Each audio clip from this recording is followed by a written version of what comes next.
Ang una po, to all my dear countrymen, mga kababayan, and especially to our former President Rodrigo Roa Duterte and family, Vice President Sara Duterte, Congressman Pulong Duterte, Mayor Baste Duterte, Kitty Duterte, and Hanilet Avencenia, I deeply empathize with what you are experiencing now.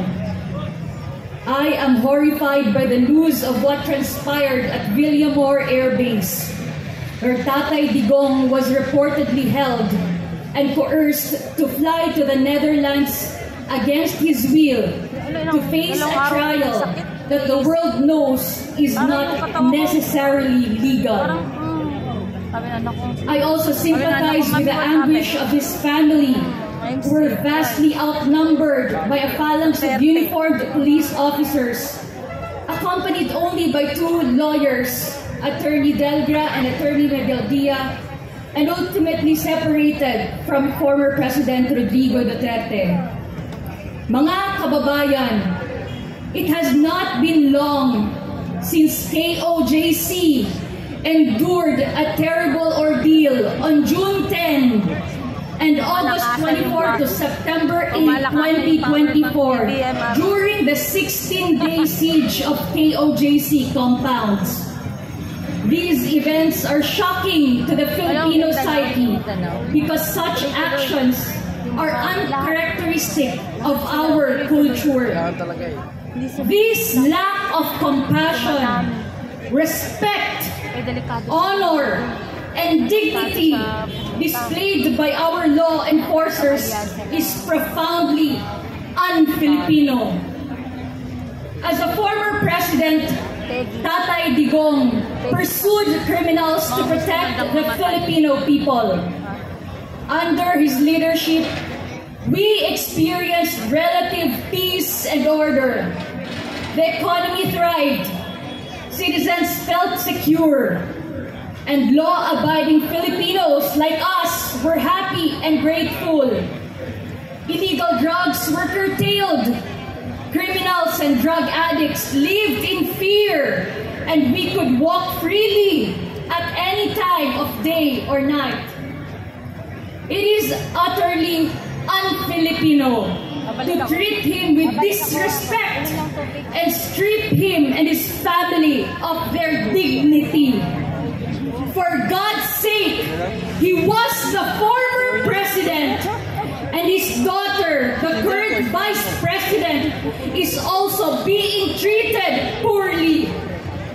Unlawfulness and illegality seem to dominate today's landscape. I am praying for divine intervention to protect us not only from criminals, but also from those in power who should be using their authority to safeguard the Filipino people instead of oppressing and persecuting them. Let us all pray for peace, love, and compassion to reign in our beautiful land once more, a land where law-abiding and God-fearing citizens feel safe and protected by the authorities we elected in the office. We must pray for unity among our divided people and work to eradicate hate, jealousy, greed for money, and greed for power, the roots of all evil.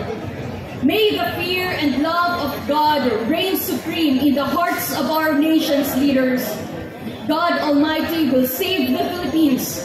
To God be the glory, para sa Diyos at Pilipinas nating mahal, by Pastor Apollo C. Quiboloy. Mga kababayan, may isa po pong mensahe ang ating pinakamamahal na pastor. Ito po, Tagalog version naman po. Sabi ko nga po, napakalapit po at namatalik na kaibigan ni Pastor, kaya po parang sabi nga niya, parang namatayan ang feeling niya, parang may vacuum. Kaya tayo po lahat, we feel the same way, we empathize po. So ito po ang mensahe ni Pastor. And it reads, magandang gabi po sa inyong lahat mga kababayan. Lahat po ng ating pagkakaisa ngayon sa prayer rally dito sa Liwasang Bonifacio ay para sa ating minamahal na bansa at sa ating former President Pangulong Rodrigo Roa Duterte na ngayon ay nasa Hague, Netherlands upang siya ay litisin sa mga sinasabing akusasyon o kasalanang kanyang ginawa. Para sa ating mga nagmamahal kay Pangulong Duterte, ang lahat po ng ginawa ng ating mahal na Pangulo ay para sa kapakanan ng bansang Pilipinas upang tayo ay mamuhay na matiwasay, masagana, mapayapa at punong-puno ng katahimikan ang ating buhay na walang ikinatatakot na masama sapagkat siya ang umako ng responsibilidad ng ating bansa na tayo ay kanyang bigyang proteksyon sa lahat ng mga masasamang elemento, masasamang tao, masasamang bisyo tulad ng droga at masasamang epekto ng bisyong ito na nagdudulot ng krimen.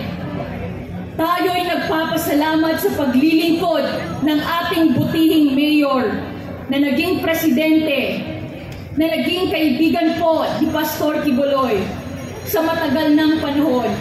Mga 28 taon na rin silang magkaibigan.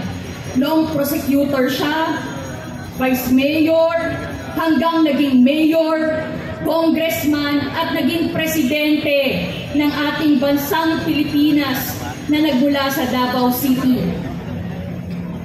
Kilala po ni Pastor ang ating butihing former president and former mayor ng Davao City. Isang taong tunay na nagtatrabaho para sa gobyerno. Talagang tinotohanan niya. Hindi siya nakatikim ng magandang ayos ng buhay dahil siya ay matapat sa kanyang sinumpaang tungkulin na hindi siya magnanakaw sa anumang pera ng gobyerno na ipinagkatiwala sa kanya.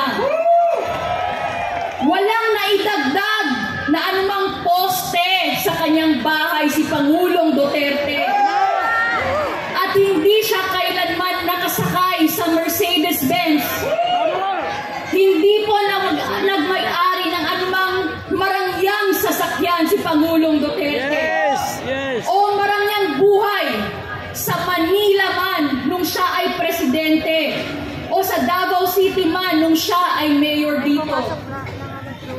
Ganyan po dedikado at committed ang ating Pangulong Duterte at sa kanyang panunungkulan para sa ating bansa. Kaya tayong lahat ay napamahal sa kanya. Tama? Lalong-lalo na nung siya ay naging presidente upang pamahalaan ang buong bansa ng Pilipinas with 115 to 120 million Filipinos. At itinaya niya ang kanyang karangalan, ang kanyang buhay upang ang mga krimen dulot ng drugs, mga drug addict, mga drug pushers na naglilipana upang sirain ang future ng ating kabataan ay kanyang sinawata. Kanya itong hinarap at pinuksa para sa ating katahimikan, para sa ating kapayapaan, sa ating kasaganaan, at sa ating proteksyon. Ngayon, mga puso natin ay nagdadalamhati sapagkat tinraidor po siya ng ating bayan, ng mga namumuno, at ng mga dapat pagkatiwalaan ng mamamayan. Alam po ninyo, ang ICC ay hindi natin binoto. Ni isa sa kanila ay walang botong tinanggap sa atin. Sila po ay mga puti, nasa Europa, at wala silang katuwiran na hatulan ang ating mahal na Pangulo. At kung bakit siya ay pinilit na dinala doon sa ibang bansa, sa Hague, Netherlands, upang litisin, it's beyond me sapagkat para sa akin, iyon ay illegal. Sapagkat ang pinaglilingkuran niya ay hindi naman ang mga puting ito.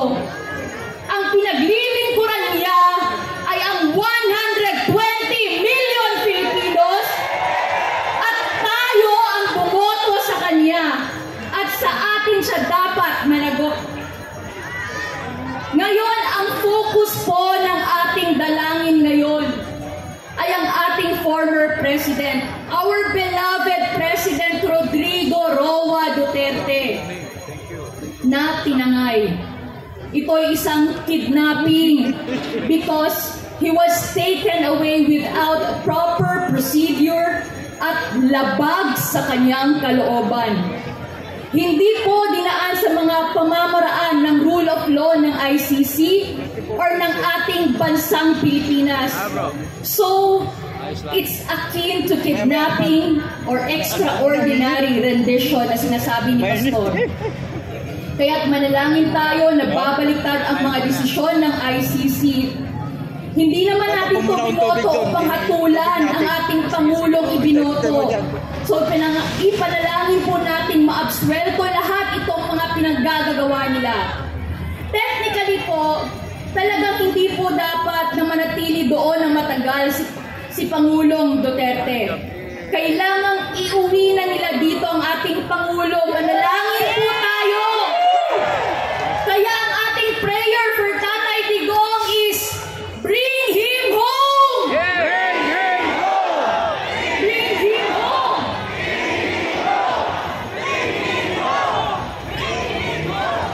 Kailangang maibalik na siya dito. Dudulog tayo sa ating Panginoong Diyos. Gagawa siya ng paraan upang ang ating Tatay Digong ay maibalik dito sa kanyang bansang sinilangan. At dito niya ialay ang kanyang buhay. Inialay ni Pangulong Duterte ang kanyang buhay dito at dito niya ibibigay ang kanyang huling hininga kung siya ay makabalik na. Kaya ito ang ating mga dalangin ngayon para kay Tatay Digong, na siya ay maibalik kaagad-agad dito sapagkat purong mali po ang procedure ng gobyerno na pinagtaksilan siya at ang ICC na hindi naman talaga ayon sa kanilang mga pamamaraan. Anong silbi ng ating mga korte dito? Dahil lang siya ay malakas? Dahil lang si Pangulong Duterte ay mahal pa rin ng mga tao? Almost all Filipinos, kaya't ginaganito po siya? Kaya't idalangin po natin makabalik siyang muli. At sa ating dalangin ito, masinsingang dalangin para sa kanyang kalusugan, sa kanyang buhay at proteksyon ng mga anghel. At maibalik siya ng may kalakasan sa kanyang pangangatawan. Makita pa natin siya ay buhay na ibabalik dito, iyon ang ating matindi at masinsinang mga dalangin ng pagkakaisa. Mga kababayan, para po sa ating mga God-fearing and law-abiding citizens, mahal na mahal po natin si Pangulong Duterte sapagkat ginawa niya ang kanyang tungkulin. Ngunit sa mga drug addict, sa mga kriminal, sa mga drug lords, para sa mga drug pushers, para sa mga CPP, NPA, NDF na pumapatay na walang habas, si Pangulong Duterte ay naging kalaban nila at ginagawa pang narrative na sila ay mas mabuti kaysa sa ating Pangulo at ngayon ay lumugar sa panahong ito. Nagkaroon sila ng pagkakataon na mahawakan ang renda ng ating gobyerno at siya ngayon ay inusig, siya ngayon ay sinikil, siya ngayon ay ginawan ng hindi karapat-dapat. Kinuha po ang karangalan ng ating Pangulong Duterte. Kinuha po ang kanyang dignidad. Katulad po ng ginawa sa Kingdom of Jesus Christ at kay Pastor Apollo Kibuloy. Remember po, the 16 days siege sa aming compound. Religious compound po. Ang karangalan po namin, ang aming pong dignidad ay ninakaw ng mga taong nasa kapangyarihan na akala mo'y mga barbaro at akala mo'y mga walang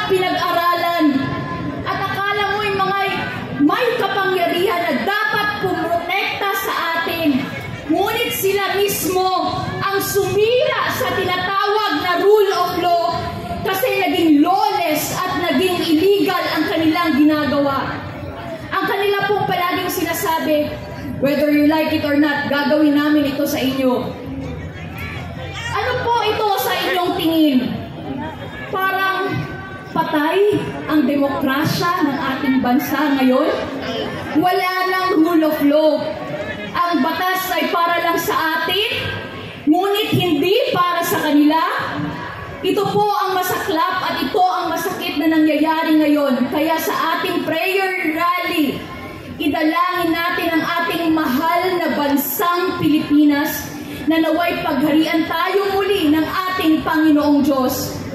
Alisin ang mundo ng kadiliman at kasamaan na ating tinatahak ngayon. Mga kababayan, manalangin tayo na ang pag-ibig, ang pagkakaisa, ang pagmamahalan, pagkakaintindihan ng bawat isa't isa sa ating mga Pilipino ay bumalik ng muli. At bigyan tayo ng tagapamahalang katulad ni Pangulong Duterte na bigyan ng pusong may dangal, mayroong pag-ibig sa kanilang sinasakupang mga mamamayan. Kaya tayo ngayon, magkakaroon po tayo ng prayer rally, nagkakaroon po, dumudulog po tayo sa makapangyarihang Ama, luluhod po kung pwedeng lumuhod sa kanilang mga bahay, sapagkat siya lang po ang ating makapangyarihang Ama, ang may hawak ng lahat ng sitwasyon sa ating buhay, na naway baguhin, na naway kaawaan naman tayo, na naway bigyan na naman tayo ng grasya upang ang ating bansa ay sakupin na naman ng kaliwanagan at katwiran, ng katapatan at ng mabuting pamalaang magiging gabay natin, magiging ilaw na katulad ng sinabi ng ating Panginoong Diyos. Mga kababayan ko, huwag po tayong mawalan ng pag-asa. Kaya nandito po tayo sa prayer rally na ito. Tumayo po tayong lahat, mga kababayan. Kung pwede po lumuhod, yung mga nasa kanilang tahanan, pwede po tayong lumuhod. Itaas po natin ang ating dalawang kamay. Linisin po natin ang ating mga puso. At dumalangin sa ating makapangyarihang Ama na naway ang grasya niya at ang pag-ibig niya ay muling manaig sa ating lupang sinilangan, ang ating mahal na bansang Pilipinas. Itaas po natin ang ating mga boses. Dumalangin po tayo sabay-sabay, mga kapatid, sa ating makapangyarihang Ama, sapagkat sinabi niya, ask and it shall be given, seek and you shall find, knock and it shall be opened unto you. Kumatok ka at ika'y bubuksan. Maghanap ka at ika'y makakatagpo. Humingi ka sa ating makapangyarihang Ama at ikaw ay bibigyan. Sinabi niya, sapagkat ang lahat ng humihingi, binibigyan.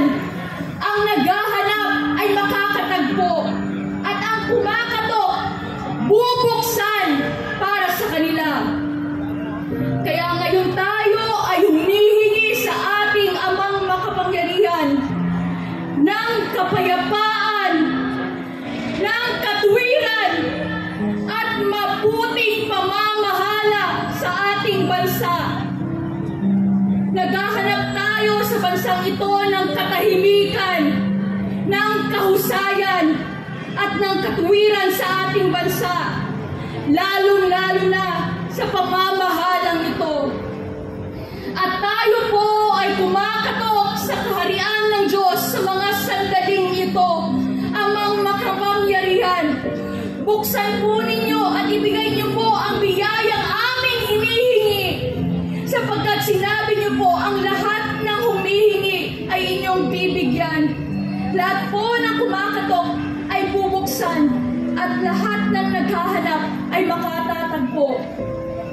Ngayon, ang panahong ito upang tayong lahat, ang buong Pilipinas, lalong-lalo na dito sa pangunguna natin sa Liwasang Bonifacio, ay magtaas ng ating kamay at gabayan tayo ng ating dakilang Ama. Alisin ang kadiliman dito. Alisin ang mga nagdudulot ng kadiliman.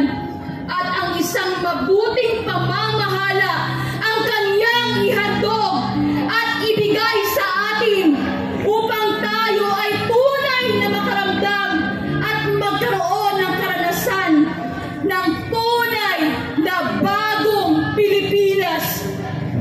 Bago sa puso, bago sa pag-iisip, bago sa lakad sa buhay na walang bisyo, lalo na ng droga at lalong-lalo na ng mga kriminalidad na ating nakikita sa ating kapalibutan.